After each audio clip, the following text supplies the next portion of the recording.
kesibukan manusia, pandang kepada Allah Subhanahu wa Ta'ala, menunggu hisab. Terima kasih sudah klik video ini, tapi jangan lupa guys, subscribe itu gratis. Dengan subscribe kamu support channel ini terus untuk upload hampir setiap hari. Ingat, subscribe itu gratis, gak ada ruginya kamu klik tombol subscribe. Selamat menonton, enjoy.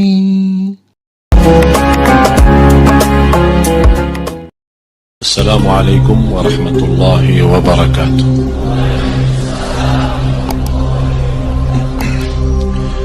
Innal hamdalillah nahmaduhu wa nasta'inuhu wa nastaghfiruh wa na'udzu billahi min shururi anfusina wa min sayyiati a'malina.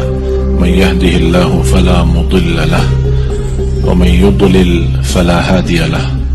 Wa ashhadu an la ilaha illallah wahdahu la sharika lahu.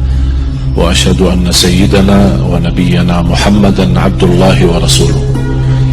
اللهم صل وسلم وبارك على سيدنا محمد وعلى آله وصحبه ومن تبعهم بإحسان إلى يوم الدين. سبحانك لا علم لنا إلا ما علمتنا إنك أنت العليم الحكيم. Maha suci Allah, Maha suci Allah, saya tidak mempunyai ilmu apa-apa, hanya saja apa yang diberikan oleh Allah Subhanahu wa Ta'ala. Salah satu amalan yang saya ingin,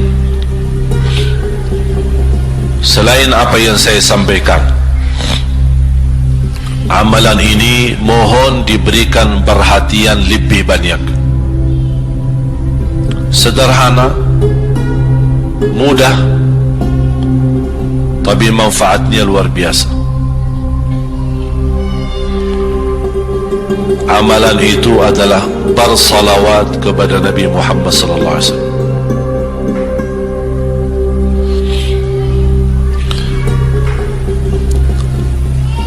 Kali ini saya tidak minta anda bersalawat seperti biasa. Saya yakin Bapak Ibu suka bersalawat, tapi kali ini saya ingin anda membawa salawat kepada Rasul dengan penuh rasa cinta. Demi Allah jamaah sekalian, tidak ada di antara kita yang bisa dan mampu membalas kebaikan Nabi Muhammad untuk kita semua. Salawat kepada Nabi Muhammad, satu kali salawat kita dapat 10 kali rahmat. Ini baru satu kali, dapat 10 kali rahmat. Nabi Muhammad menjadi Nabi kebanggaan kita, rahmatan lil alamin, termulia akhlaknya. Yang paling mulia akhlaknya terhadap istrinya itulah Nabi Muhammad sallallahu alaihi wasallam. Setiap malam saya suka minta maaf sama istri saya. Saya sampaikan, mohon maaf, saya belum mampu menjadi semulia akhlak Nabi Muhammad sallallahu alaihi wasallam. Yang termulia akhlaknya terhadap istrinya Nabi Muhammad. Makanya kata Rasulullah di hadis yang sahih,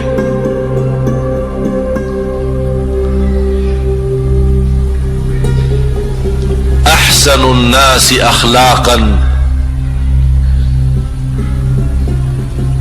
ahsanukum li ahli. Yang paling laki-laki yang termulia adalah laki-laki yang termulia akhlaknya terhadap istrinya. Dan Rasul juga bersabda, dan akulah yang termulia terhadap istri-istriku. Nabi Muhammad itu bukan hanya dengan salawat kita dapat 10 kali rahmat, tapi kita dengan bersalawat kepada beliau dijamin kita dapat syafaat beliau di hari kiamat. bahasa syafaat yang kita semua sudah tahu, semua berkeinginan mendapatkan syafaat dan semua berdoa mengharapkan syafaat Nabi Muhammad SAW. Tapi Bapak Ibu belum tahu sejauh mana kemuliaan syafaat yang kita tunggu yang diberi nanti oleh Rasulullah SAW. Syafaat Nabi Muhammad sallallahu alaihi wasallam adalah langkah yang kita harapkan, bukan hanya umat Islam, bahkan seluruh umat, Yahudi, Nasrani, Buddha, Hindu, seluruh manusia di hari kiamat mengharapkan syafaatnya yang disebut dalam hadis Asy-Syafa'atul Kubra, syafaat yang paling agung yang Allah izinkan Nabi Muhammad untuk diberi kepada seluruh manusia, yang Islam maupun yang tidak Islam. Karena di saat hari kiamat seluruh makhluk Allah Subhanahu wa ta'ala, seluruh manusia, bahkan bangsa jin, semuanya berdiri habis dibangkit oleh Allah Subhanahu wa ta'ala, semuanya berdiri di hadapan Allah menunggu hisab dimulai lebih dari 50.000 tahun. Bisa enggak terbayang berdiri berapa lama? 50.000 tahun. Dan semuanya keadaan laki dan perempuan sebagaimana baru dilahirkan. Bisa enggak Bapak Ibu terbayang? Sekarang mohon maaf, ibu-ibu yang begitu berjilbab, pakaiannya yang rapi dan sopan, Masya Allah, tertib, bersih, make up, cerah mukanya, bisa menarik perhatian. Betul enggak? Bagaimana di hari kiamat? Semuanya di satu tempat, disamakan, laki sama perempuan campur, dan semuanya dalam keadaan sebagaimana baru dilahirkan, tidak berpakaian apa-apa. Ketika Rasul menceritakan kepada Siti Aisyah pun kaget.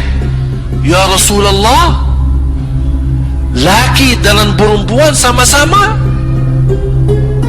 Kefikiran Siti Aisyah kemana? Malu dilihat oleh orang. Apa kata Rasulullah SAW? Wahai Aisyah, di saat itu kesibukan manusia pandang kepada Allah Subhanahu wa ta'ala, menunggu hisab lebih daripada kefikiran yang lain. Bisa enggak terbayang? Saya yakin tak bisa terbayang. Mohon maaf, apapun kesibukannya, biarpun dahsyat yang menarik perhatian, tetap ada kesempatan masih cuci mata. Betul enggak?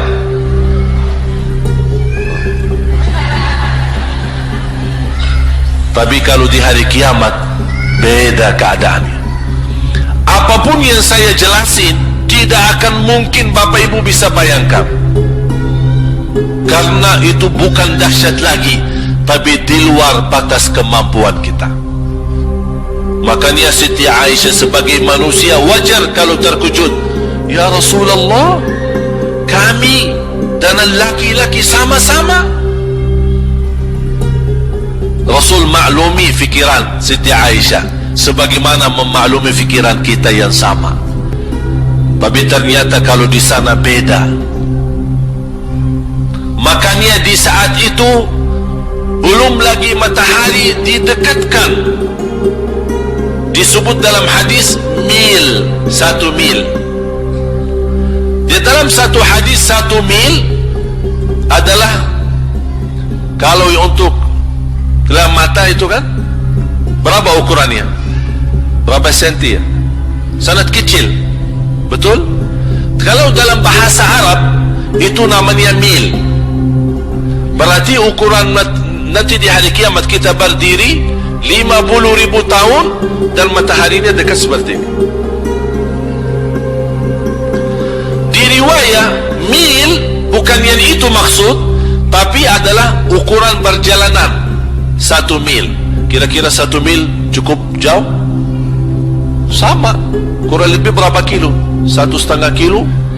Ya, kurang lebih 1,5 kilo. Sekarang jutaan kilometer kita merasa panas. Sudah ada AC, sudah ada kipas, sudah ada ujang, sudah ada ini, tapi merasa begitu panasnya. Itu jutaan kilometer. Bagaimana kalau 1,5 kilo? Makanya Rasul menggambarkan nanti di hari kiamat, yang biasa di dunia kalau kita keringat dari atas ke, kalau di hari kiamat terbalik, keringat kita dari bawah ke atas. Ini tergantung dosa kita. Kata Rasulullah, ada yang keringatnya sampai ke mata kaki, ada yang sampai ke lutut, ada yang sampai ke paha, ada yang sampai ke perutnya, ada yang sampai ke dadahnya, ada yang sampai ke lehernya, bahkan ada yang sampai merasa sudah sesak nafas, ingin melamatkan diri supaya tidak tenggelam di dalam keringatnya sendiri. Dalam keadaan itu 50.000 tahun. Di situ manusia sudah merasa gelisah, sudah cukup merasa tersiksa. Semua larinya, penolong siapa yang bisa menolong kita? Kita minta tolong kepada siapa yang bisa menyampaikan hajat kita kepada Allah supaya mulai hisab? Karena sudah kita tidak kuat lagi. Semuanya larinya kepada Nabi Adam, Nabi Ibrahim, Nabi Nuh, Nabi Musa, Nabi Isa. Semuanya jawab yang sama, nafsi, nafsi, Allahumma sallim, sallim. Ya Allah, selamatkan diriku sendiri. Tak ada yang urus anak, istri, suami, keluarga, apalagi manusia lain. Sama keluarganya saja dia lari. Tak ada, nafsi, nafsi, diri sendiri. Ya Allah, selamatkan diri sendiri. Ya Allah, selamatkan diri sendiri. Ya Allah, selamatkan. Nabi Adam jawab begitu. Suruh, barangkali Nabi Nuh bisa bantu kalian. Datang kepada Nabi Nuh, nafsi, nafsi, Allahumma sallim, sallim. Datang kepada Nabi Musa, nafsi, nafsi, Allahumma sallim, sallim. Datang ke Nabi Isa, nafsi, nafsi, Allahumma sallim, sallim. Sampai terakhir Nabi Isa berkata, ada satu saya rasa dan yakin, dialah yang bisa memberi bantuan. Dia tunjukkan, itu dia, namanya Muhammad sallallahu alaihi wasallam.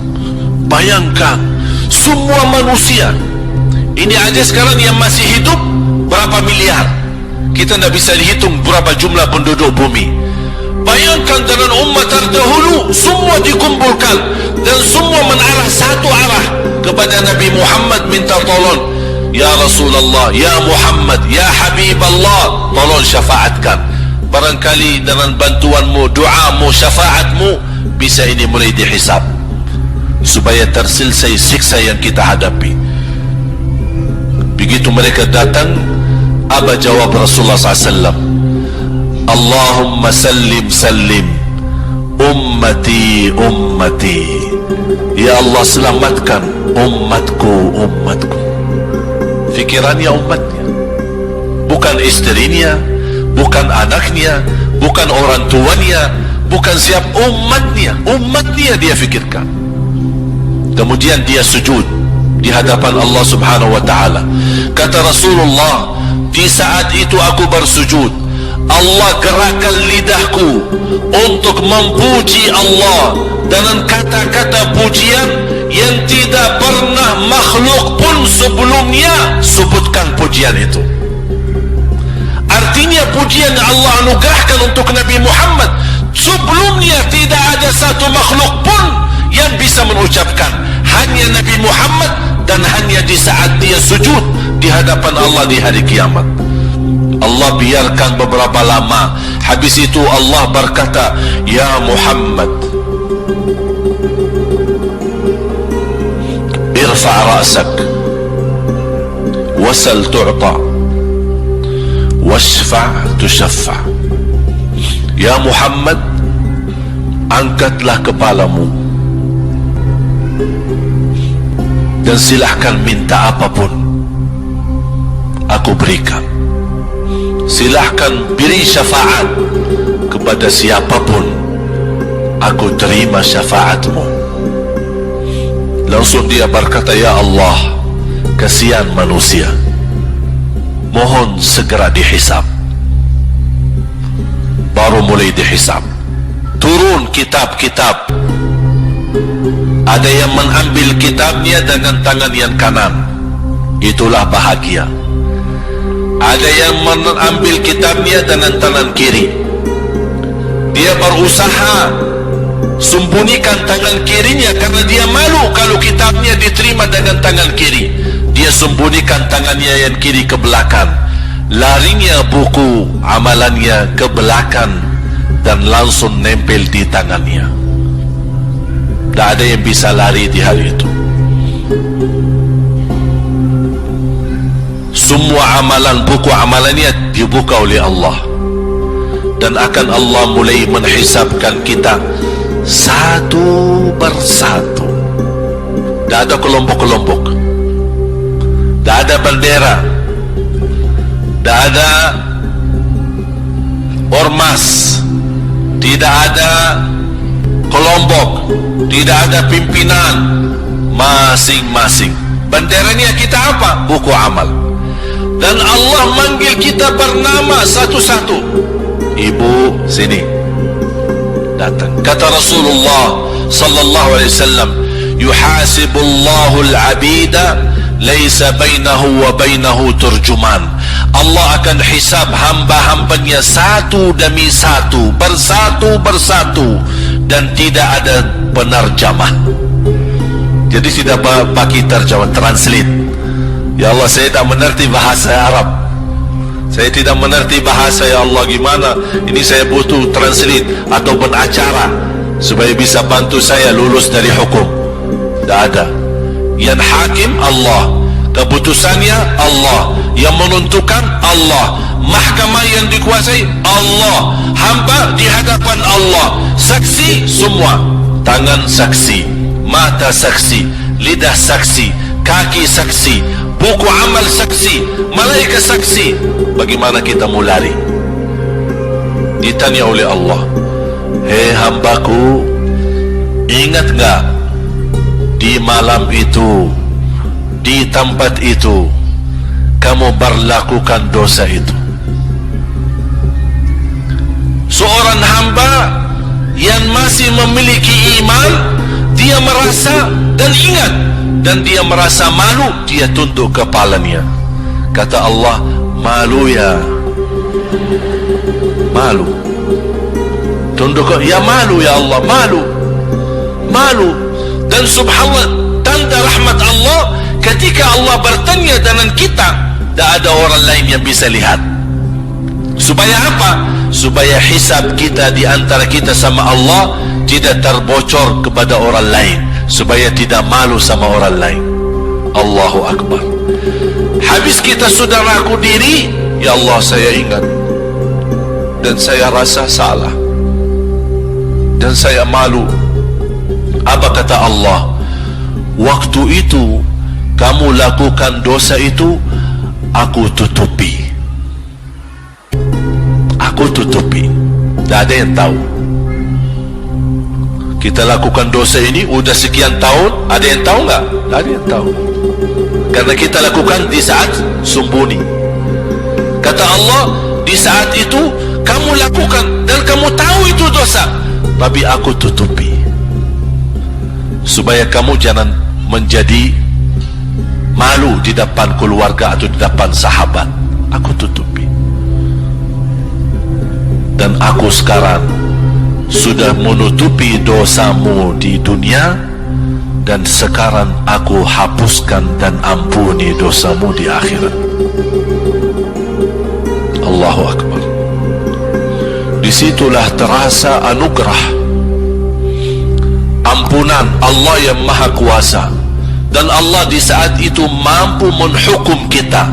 Dan kalau Allah menghukum kita, Allah tidak pernah menzalimi kita. Justru itu keadilan Allah, tapi Allah tidak memperlakukan keadilannya, justru yang mendahulukan ampunan dan kasih sayangnya. Habis selesai hisab, harus semua tanpa kecuali liwati neraka Jahannam di atas sirat. Sirat yang panjang, yang kejam seperti pedang, yang tipis sampai tidak bisa dilihat oleh mata. Katanya tipisnya seperti, subhanallah, imam bisa jalan di atas rambutnya. Kejam lagi, masuk di atas serat, terus jalan. Di saat itu ada doa yang ia melamatkan kita sampai menuju surga. Nabi Muhammad sallallahu alaihi wasallam, dia sudah duluan. Kalau Sayyidina Abu Bakar, perjalanan di atas sirat disebutkan 100 tahun. Tapi Sayyidina Abu Bakar satu langkah di atas sirat, langkah kedua di depan pintu surga. Dahsyat. Ini Sayyidina Abu Bakar seperti itu. Bagaimana Rasul? Rasul sudah menunggu di depan. Mulai manusia satu persatu jalan di atas sirat. Dan Rasul di saat itu sibuk berdoa, Allahumma sallim sallim, ya Allah selamatkan umatku, ummati ummati, ummati ummati, sampai mereka terselesai. Sampai di situ saja. Sebelum masuk surga, ada berita gembira untuk umatnya Nabi Muhammad sallallahu alaihi wasallam. Tidak boleh ada yang masuk surga, harus berjumpa dengan beliau dulu, tatap muka, dan disediain minum yang disebut air Al-Kautsar. Dan di situ banyak gelas, tinggal kita ambil gelas dan minum. Begitu kita mau ambil gelas dan minum, datang Rasul, jangan kamu minum langsung dari tanganku sendiri. Barang siapa yang minum dari tanganku tidak akan haus selama-lamanya. Allahu Akbar. Di situ terasa kemuliaan. Begitu kebahagiaan kita bertemu dengan Nabi Muhammad dan bisa langsung minum dari tangan Nabi Muhammad sallallahu alaihi wasallam. Bukan hanya begitu saja, bahkan Nabi Muhammad memegang tangan kita, mengajak kita masuk 8 pintu surga. Ada 8 pintu. Rasul bersabda, satu pintu luasnya seperti antara langit dan bumi. Satu pintu antara langit dan bumi luasnya. Dan kata Rasulullah, di saat itu akan manusia gesa-gesaan untuk masuk surga. Itu tanda apa? Banyak yang akan masuk. Mudah-mudahan kita terhitung dari yang banyak. Begitu ahli surga masuk, kira-kira Rasul berhenti? Ahli surga sudah masuk, sudah aman? Tidak. Rasul balik lagi, keluar dan menuju dari langkah sirat yang pertama, melihat ada enggak ternyata ada di antara umatnya yang tersisa, yang dosanya terlalu banyak, gesa-gesaan di jalan, merangkak di jalan sampai jatuh di dalam neraka. Rasul mana mereka? Masuk ke neraka. Kata Allah subhanahu wa ta'ala, melihat keadaan Nabi Muhammad SAW, apa yang dibutuhkan lagi? Kata Rasul, ya Allah, saya tidak akan puas masuk surga sampai hamba-hambamu yang ada di neraka umatku diselamatkan. Allah subhanahu wa ta'ala mengizinkan Nabi Muhammad keluarkan dari neraka. Dia keluarkan. Sudah cukup ya Nabi Muhammad? Tidak cukup ya Allah, masih ada lagi. Diambil lagi, dikeluarkan, diambil lagi, dikeluarkan. Artinya dari umat Nabi Muhammad yang masih banyak dosanya, yang masih banyak kelewatannya sama Rasulullah, yang tidak pantas memberi kemuliaan kepada Rasulullah SAW, dapat pula syafaatnya Nabi Muhammad. Yang tidak pernah memberi tanda sayang dan cinta kepada Rasul, dapat rasa sayang dan cinta Nabi Muhammad SAW. Sambil kata malaikat Jibril, demi Allah saya melihat Nabi Muhammad mengambil manusia dari neraka Jahannam, diselamatkan dari siksa dan membawa mereka ke surga. Kata malaikat Jibril, sambil aku kira tidak ada lagi yang tersisa di neraka Jahannam, saking banyaknya yang dikeluarkan oleh Rasul. Itu syafaat Rasul sallallahu alaihi wasallam. Oleh karena itu jamaah sekalian, ini yang saya ceritakan. Saya mohon kalau anda lagi bersalawat, ingat itu semua. Nabi Muhammad bukan Nabi yang biasa. Nabi Muhammad adalah Nabi yang penolong kita nanti di hari kiamat. Seandainya kita masuk neraka Jahannam, masih ada harapan kita dapat syafaat Nabi Muhammad sallallahu.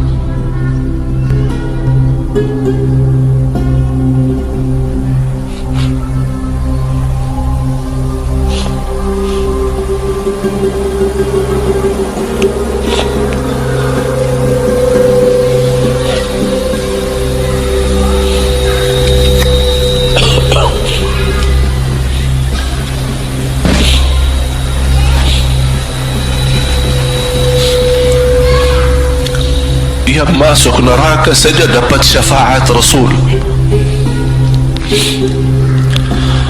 Jadi sejauh mana kita bisa mencintai beliau, sejauh mana kita minat mempelajari kehidupan beliau, sejauh mana kita mengenal sunnah-sunnah beliau.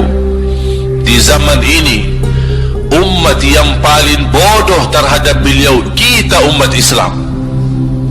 Kita umat Islam banyak hal yang tidak tahu tentang beliau, tidak tahu bagaimana perjuangan beliau, bagaimana doa beliau untuk kita, bagaimana kesedihan beliau kalau ada di antara kita yang kena musibah atau keburukan, apalagi masuk neraka. Siti Aisyah radhiyallahu anha,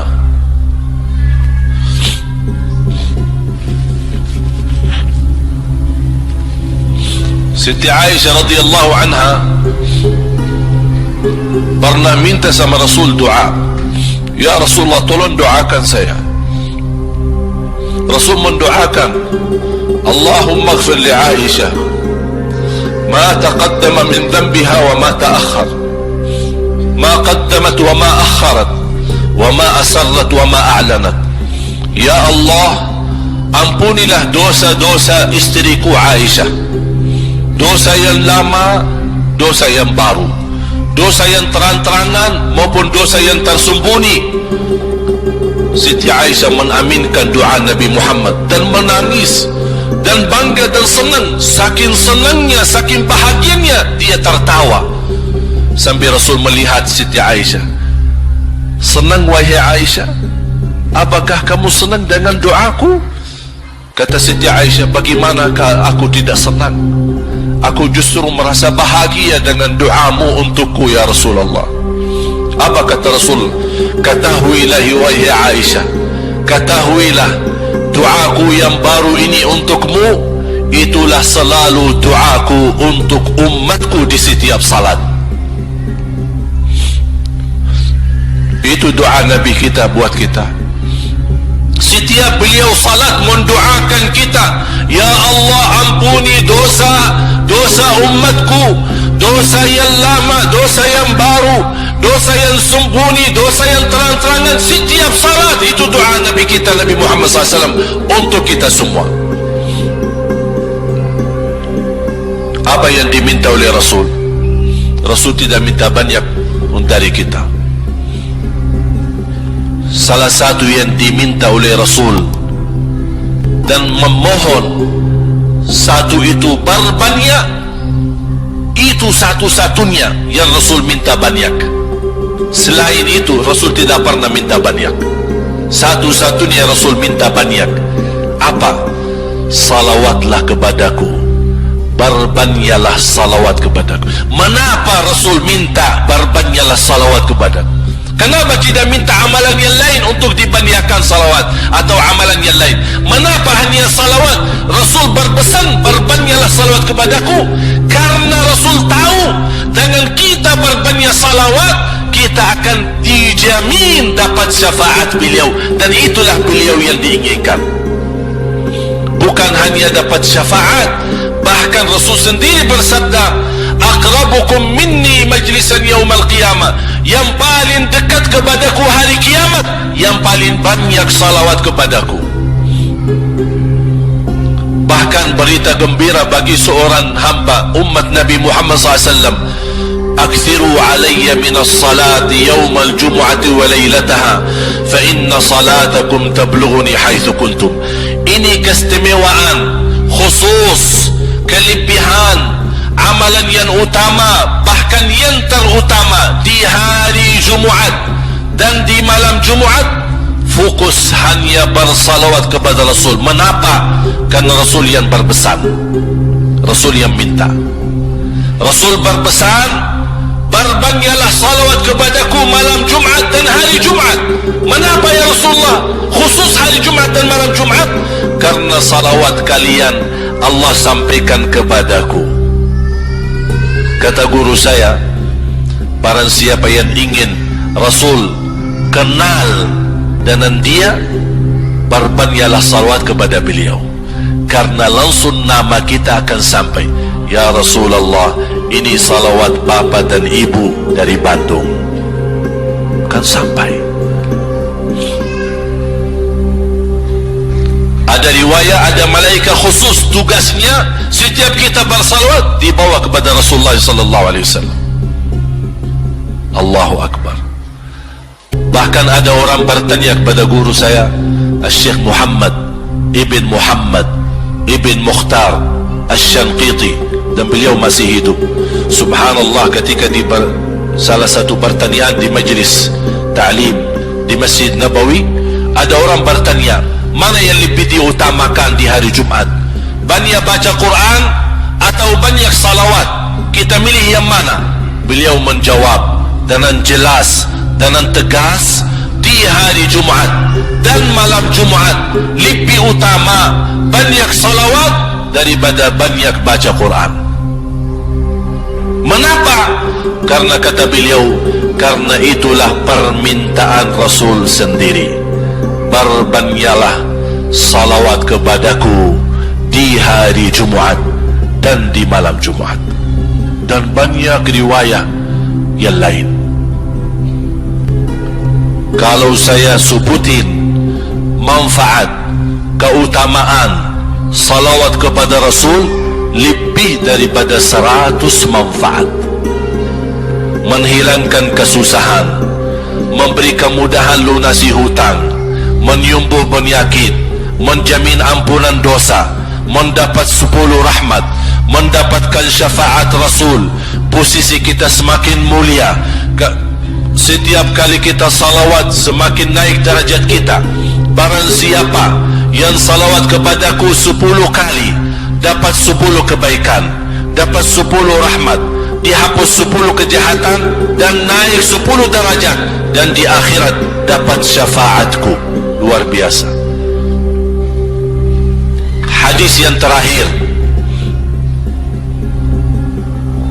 Ubay bin Ka'ab radhiyallahu anhu berkata, ya Rasulullah, aku suka berdoa, karena salawat, arti salawat adalah doa. Arti salawat, doa. Rasulullah, aku suka berdoa. Berapa dari doaku saya jadikan untukmu? Artinya berapa persen ya? Kalau bahasa kita, berapa persen kira-kira? Kalau misal saya doa 10 menit, berapa menit untuk Rasul, dan yang sisanya buat aku. Contoh, aku kalau berdoa, ya Allah ampuni dosaku, ya Allah murahkan rezeki, sembuhkan penyakit, Allahumma salli ala Muhammad wa ala ali Muhammad. Berarti lebih banyak untuk diri kita, baru untuk Rasul. Sahabat itu ya Rasulullah bertanya, ya Rasulullah, berapa bagian dalam doaku saya jadikan untukmu? Apa kata Rasul? Kata Rasulullah SAW, ma syi'ta wa in zidta fahuwa khairul lak. Ya terserahmu, mau doa bagaimana untukku, ya terserahmu, tapi semakin banyak untukku, semakin banyak manfaatnya untukmu.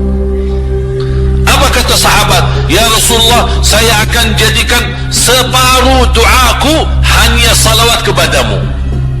Artinya kalau saya doa 10 menit, 5 menit salawat dan 5 menit doa untuk diriku sendiri. Apa kata Rasulullah? Terserahmu, wa in zidta fahuwa khairul lak. Kalau kamu berani tambah, itu jauh lebih baik untukmu. Tawar menawar sama Rasulullah SAW, sampai di ujung hadis beliau berkata, ya Rasulullah, saya janji doaku semuanya untukmu. Artinya apa? Kalau dia angkat tangan berdoa, tidak satu pun minta buat dirinya. Bismillahirrahmanirrahim. Allahumma salli ala Muhammadin wa ala ali Muhammad. Allahumma salli ala Muhammadin wa ala ali Muhammad. Allahumma salli, sampai selesai. Tidak minta ampunan, tidak minta rezeki, tidak minta sehat, tidak minta keturunan, tidak minta apa-apa, hanya fokus dengan salawat. Karena dengan salawat, apa yang kita niatkan terkabul.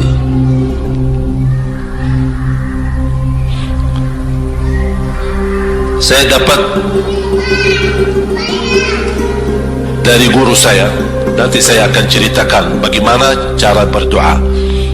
Kata sahabat, ya Rasulullah, saya akan jadikan doaku hanya salawat kepadamu. Apa jawab Rasulullah SAW? Idzan taf'al yukfa hammuk wa yughfaru dhanbuk wa tuqda hajatuk. Kalau kamu lakukan hanya doamu, hanya salawat kepadaku, akan dihilangkan segala kesusahan, diampuni segala dosa, dan dikabulkan segala hajat. Kata ulama, apa yang diharapkan oleh manusia? Hidup di dunia tanpa susah dan hidup di akhirat tanpa dosa. Betul? Itulah kita dapat dengan salawat kepada Nabi Muhammad SAW. Berdoa, ketika anda berdoa, contohnya seperti ini. Setiap anda berdoa, biasa mulai dalam bismillah dan memuji Allah Subhanahu wa ta'ala. Cukup satu kata memuji Allah dalam segala pujian, alhamdulillahi rabbil alamin. Segala puji bagi Allah. Ini mewakili semua pujian yang lain. Asmaul husna, segala sifat agung, segala kemuliaan diwakili oleh satu kata, alhamdulillahi rabbil alamin. Kata sederhana, kata tidak terlalu panjang, tapi maknanya sangat luas. Oleh karena itu boleh diulangi berkali-kali, alhamdulillahi rabbil alamin, alhamdulillah, sampai benar-benar merasa di hati. Karena ini ucapan mewakili segala pujian yang kita ingin sampaikan kepada Allah. Karena ada pujian yang kita ingat, ada pujian kata-kata yang kita tidak hafal. Dan alhamdulillahi rabbil alamin mewakili segala pujian kepada Allah Subhanahu wa ta'ala. Kemudian bersalawat, Allahumma salli ala Muhammadin wa ala ali Muhammad kama sallaita ala Ibrahim wa ala ali Ibrahim innaka Hamidum Majid. Silahkan doa, ya Allah ampunilah dosaku. Allahumma salli ala Muhammadin wa ala ali Muhammad. Ya Allah sembuhkan penyakitku. Allahumma salli ala Muhammadin wa ala ali Muhammad. Ya Allah berikan kepada aku anak yang salih salihah. Allahumma salli ala Muhammad wa ala ali Muhammad. Jadi setiap langkah doa diawali dan diakhiri salawat. Faham? Subhanallah, wallahi dahsyat. Saya tidak bisa cerita apa lagi. Mau cerita apa lagi? Wallahi dahsyat. Saya tidak pernah istiqamah mengamalkan doa seperti ini. Alhamdulillah, selalu terkabul. Bahkan nyata Allah kasih. Udah selesai. Wallahi jamaah sekalian, salawat kepada Nabi Muhammad bukan budaya, bukan kebiasaan, tapi amalan yang sangat manfaat buat keselamatan kita, kebahagiaan kita di dunia maupun di akhirat. Bahkan keselamatan buat anak kita, salawat kepada Nabi Muhammad SAW. Terakhir, sekali lagi, ketika anda bersalawat, apa yang saya cerita tadi tolong dihadirkan dalam fikiran. Siapa Nabi Muhammad itu? Nabi Muhammad penolong kita di hari kiamat.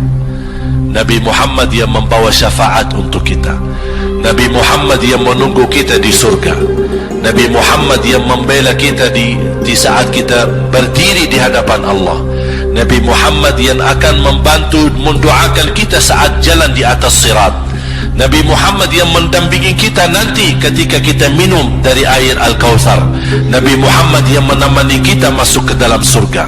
Nabi Muhammad yang tidak pernah lupa sama kita.